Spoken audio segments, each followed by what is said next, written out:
ईमानदारी ज्ञान की पुस्तक का पहला अध्याय है। मैं भाग्य में बहुत विश्वास रखता हूँ और मैंने पाया है कि मैं जितनी कड़ी मेहनत करता हूँ, भाग्य उतना ही मेरा साथ देता है। भविष्य के सपने अतीत के इतिहास से ज्यादा बेहतर है। मैं किताबों के बिना नहीं रह सकता। क्रोधित होने पर बोलने से पहले 10 तक गिने। यदि बहुत अधिक क्रोध हो तो 100 तक गिने। जब एक शब्द से काम चल जाए तो कभी भी 2 शब्दों का प्रयोग न करें। केवल अपने कर्तव्य को पूरा करने का लक्ष्य रखें। जहां आप असफल भी होंगे, वहां मानवता आपको श्रेय देगी। सत्य का अनुसरण करने से कभी मत डरो, चाहे वो तुम्हें कहीं भी ले जाए। सही मानसिक दृष्टिकोण वाले व्यक्ति को उसका लक्ष्य पाने से कोई नहीं रोक सकता। हम जो काम खुद कर सकते हैं, उसके लिए दूसरों को परेशान नहीं करना चाहिए। हम अपनी इच्छा से जो काम करते हैं, उससे हमें कभी थकावट नहीं होती। खरीदने से पहले कभी भी किसी चीज को सस्ता समझकर मत लो जिसकी तुम्हें जरूरत न हो। चीजों को हमेशा उनके सुचारू रूप से पकड़े, न कि उनके खुरदरे सिरे से।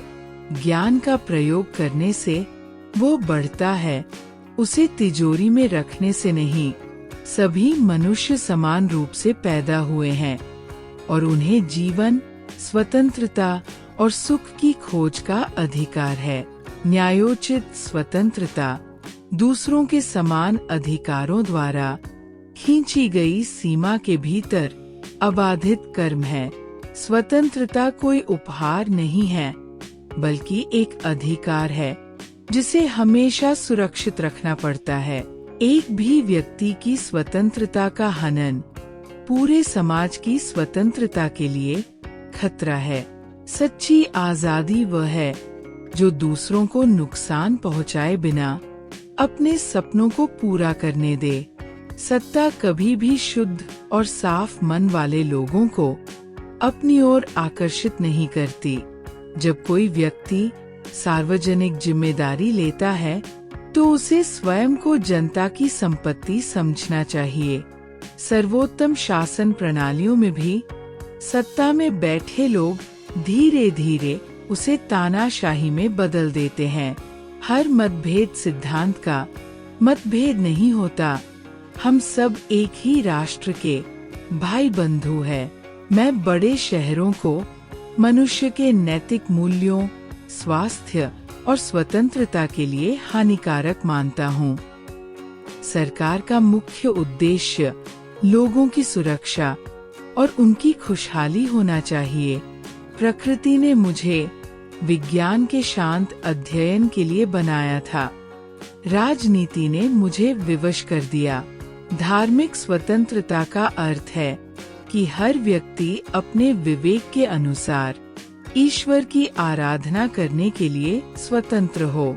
एक अनपढ़ समाज कभी भी लंबे समय तक अपनी स्वतंत्रता को बरकरार नहीं रख सकता। सच्चा मित्र वही है जो आपकी गलतियों को अकेले में बताए और समाज में आपकी ताकत बने। बदलाव ही प्रकृति का नियम है और जो समाज समय के साथ नहीं बदलता, वह नष्ट हो जाता है।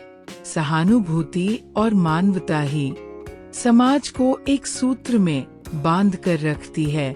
जीवन में कुछ भी स्थिर नहीं है, इसलिए अपने विचारों को हमेशा खुला और लचीला रखें।